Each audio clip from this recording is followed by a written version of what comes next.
આસાની થઈ કહો મહાપ્રભુ તમે કદાચ ગારામાં લપસી પડ્યા તો તમે ચોખ્ખા નહીં થઈ શકો. એ તો કોઈક સાતાનો કોઈક હાથ પકડી લ્યો ને તો તમને એ જળમાંથી શુદ્ધ જળમાં લઈને તમારું સ્નાન કરાવે એટલે તમે પવિત્ર થઈ શકો છો.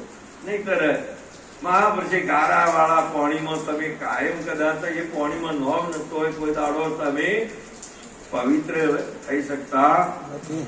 તે મહાપુરુષોએ કીધું કે આવા સાચા પુરુષનો સંગ છો, સાતાનો કેવો સંગ છો એ વાત કરું. જેસલજી અહીંથી જ્યારે એમને એક વચનની ચોટ લાગી, જેને વાગ્યો સબદ્ર મણ તેના પ્રેમે વિધોણા પ્રણ, એ ભજનમાં ગોમરેણા જેને વાગ્યો સબદ્ર, એને વચનનું મણ માગ્યું ને કે હું ના લાવી શકું ચોરી કરવા માટે મહાપુરુષ જાય છે. હવે કોઈ ભાવ એવો ખરો એનો આ લોખંડ છે અને એ લોખંડ ને એવો કદાચ એવો કોઈ દાડી ના ભાવમાં થાય કે હું હોનું થઈ જવું એનો ના હોય.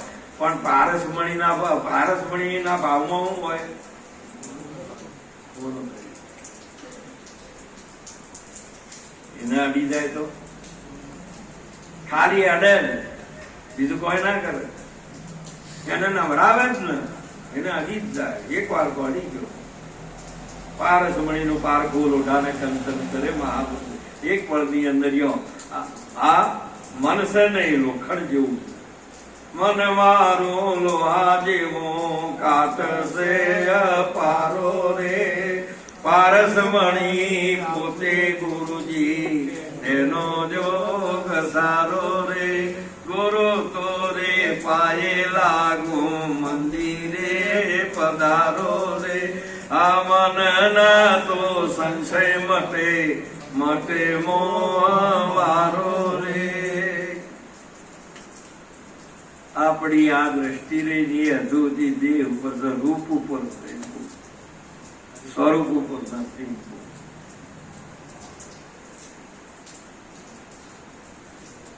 એક વાર આમ જો સ્વરૂપ ઉપર આવી જાય ને, જો હંસા આલખ ને જોતો થઈ છૂટ્યા જન્મ મરણ ના પાસ અગમ ઘેર.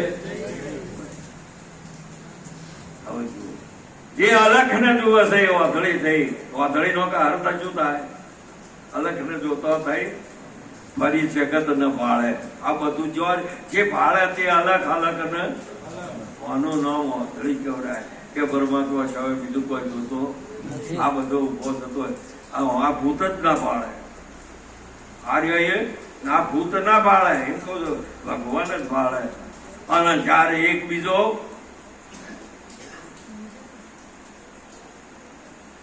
એક આ જીવ પણ વાધળો છે કે આ જગત ભાળે છે અણુ ભગવાન છે પણ ભગવાન નથી ભાળતો. ભગવાન છે પણ ન ભાળતો હોય તો એનો અર્થ શું થાય? અને જયારે આ બધા જ જીવો તમે કહો છો કે મેં આટલા બધા છે, પણ મહાપુરુષે કીધેલું છે કે એ કેવળ પરમાત્મા સિવાય બીજું નથી જોઈ શકતો, તો એને શું કહેવાય? શિવ કહેવાય.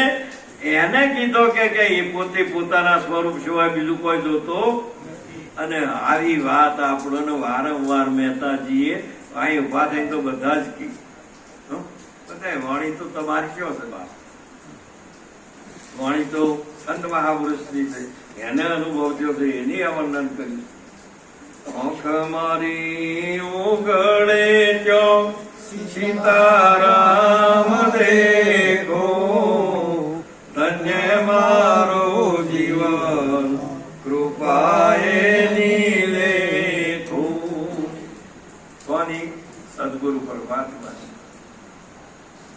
જેસલજી આની આ ભૂમિકા આની આ, પરંતુ ઈ જ્ઞાન તારે પારસનો સ્પર્શ થઈ ગયો એનો ઉઘડો ના પડે.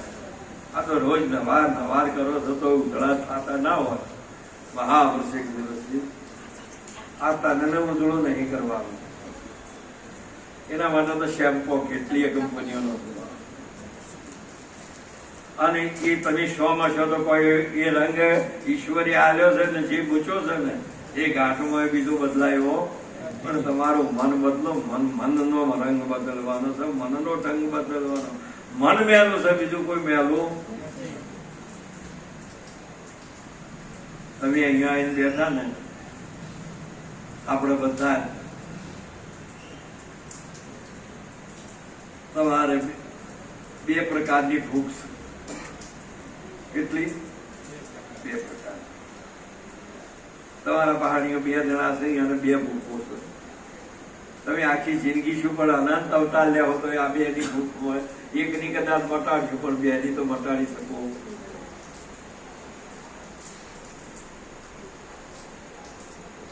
એક તો પ્રાણની ભૂખ,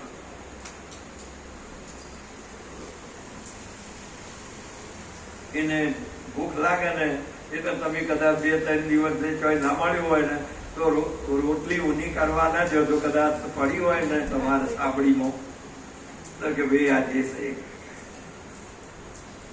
એ ટાઢું ઊનો ના કરે. આ ટાઢું ઊનો તો આ ધરાયેલા કરે. ભૂખ ને થઈ ગયો ને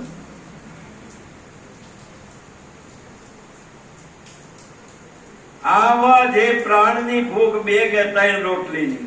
પાછળ તમે હમણાં પ્રસાદ લેતા તમારા તમારે પ્રસાદ હતો ત્યાં હાલવાયા ને પણ 2 રોટલી જમીન જયારે પૂરા થઈ ને એટલે હાથ જોડવા માંડ્યા. કેમ પ્રસાદ છે? નહીં અડકો. લાવો ગુદામાં મૂકું કે લાવો ખાઈ દો. કોઈ દાડો ખાધો? એની ભૂખ એની સુધા મટી જઈ. પણ આ મનની ભૂખ તમે કોઈ દાડો પૂરી નહીં કરી. બીજી કની ભૂખ છે? આ બંગલો મળ્યો તોય નહીં. કદાચ આખો સુરત નું બધું આખો ડાયમંડ આખો તમારા ભાગલા આવે તો આ મન ના ધરાય કે મુંબઈ નું રહી ગયું છે.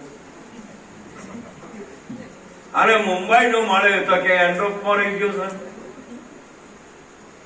એમ કદાચ આ દેશનો કદાચ રાજા બને, આ ભૂલોક નો તો કે તો આ વૈકુંઠ રહી ગયું છે.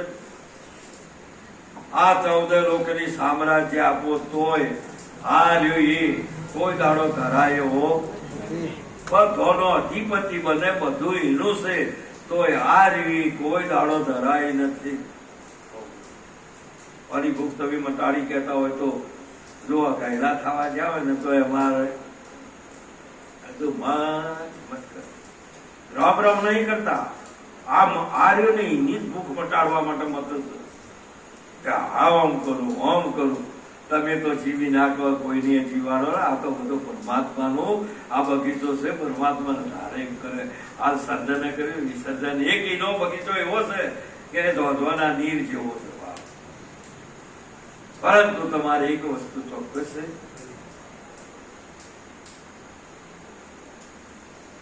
બધાનો ભય છે. આ બધી આટલા બધા દેશ,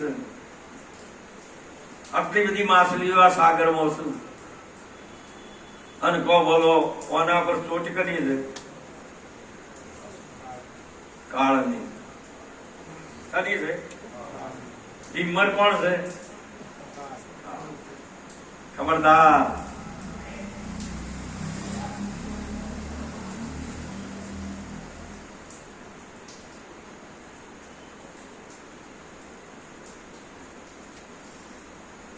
બધી જાણે મને. કોઈ હરિદ્વાર જાય છે, કોઈ મથુરા જાય છે, કોઈ રણુદા જાય છે, કોઈ અંબાજી જાય છે. દોડ દોડ ઓમથી ઓમ ઓમથી ઓમ. પણ 14 દિશામાં આ ઝાડથી મનની પાછી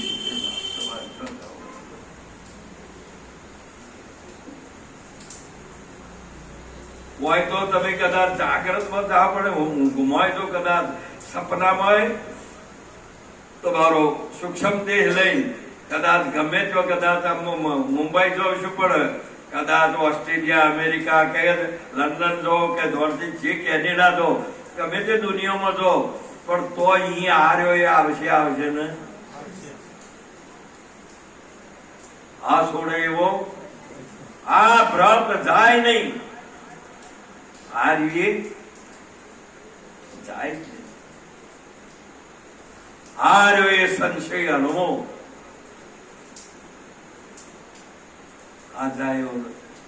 જો હાચો ભૂત હોય તો ખરે, પણ હવે ઠૂઠાનો ભૂત થયો છે, કલ્પનાનો એ થાય છે. એકદમ માસી મારી તાળમાં આવી ને એટલે બધી ફફડવા માંડી.